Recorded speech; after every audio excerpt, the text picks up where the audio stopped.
God bless you, the mental health pastor here, Fernando Cottrell. And this is day number two of the 30 days Better is Possible challenge.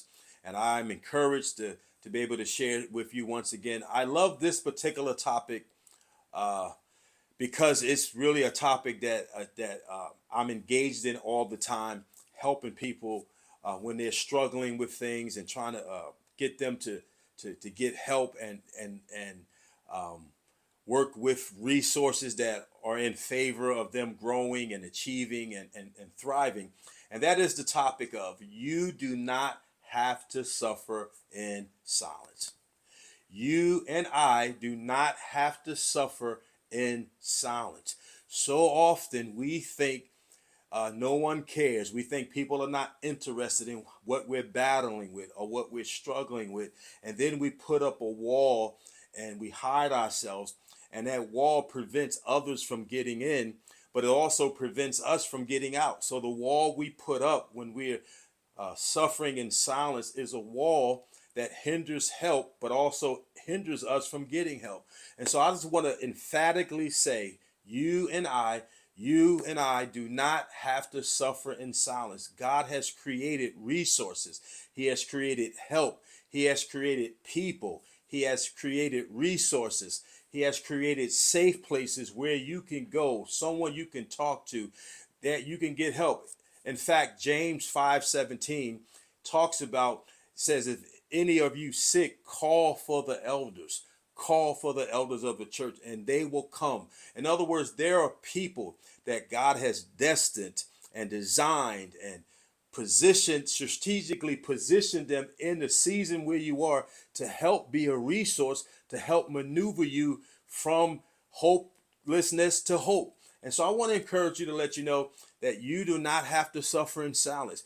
Even in James 1:11, when Jesus' good friend Lazarus died, Mary and Martha sent word or called for Jesus to come to let them know that John Lazarus had passed, and Jesus, when he got there, he raised them up. But my point to that is, you have to call.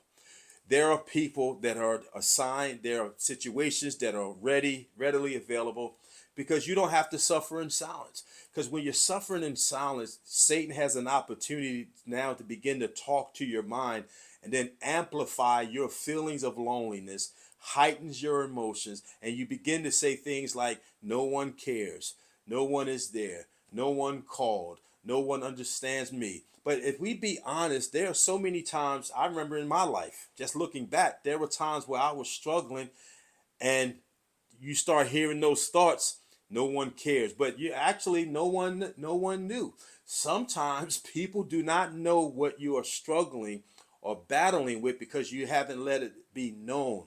So you don't have to suffer in silence. I get it. You can't trust. You've been hurt. Situations in your past, are coming to mind, and you're thinking someone is going to tell you a secret. Just because you've been hurt doesn't mean every situation will be hurtful. And sometimes it's true. Friends do betray us or situations occur. But I just believe that God has situations that are specifically designed, people and circumstances to help you, because it's not his will that you suffer in silence. It's not his plan that you live on earth with billions of people and you are alone. So I'm encouraging you. I can't encourage you enough. You don't have to suffer in silence. Sometimes, if we be honest, we got to swallow our pride. We just have to say, you know what? No one did me wrong. It's just me. I just don't want anyone to know that I'm hurting.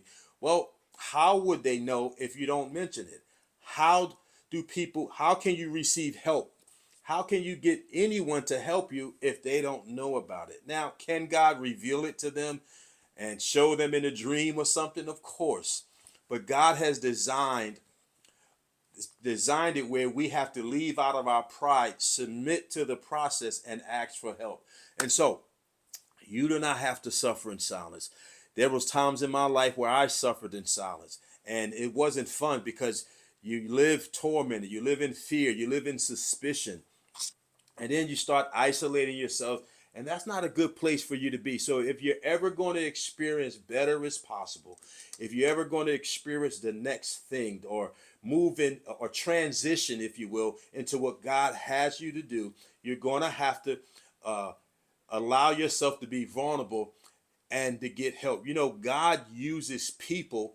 He uses people to represent him in the earth. He uses people, he uses other humans to help us get to from point A to point B to point C, D, etc. He uses people to express his image in the earth. He uses people to express his character and his love and his touch. Where there's broken places, he uses counselors, he uses therapists, he uses doctors, he uses coaches, he uses grandmothers, he uses fathers and mothers, he uses each other, he uses us for us to represent him. And so I want to encourage you on the next 28 days from here.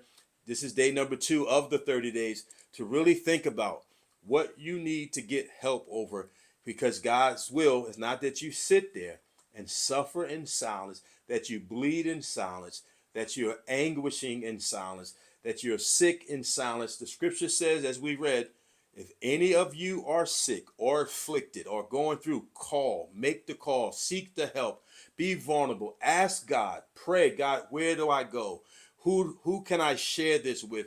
Show me a direction, but do not just isolate and avoid dealing with that thing. Again, you do not have to suffer in silence. This is day number 2, baby. Let's get it. We're going forward. We're doing what God has put in our heart to do, but we have to acknowledge and recognize that we do not have to suffer in silence. God bless you. The Mental Health Pastor, Fernando Cottrell. Peace.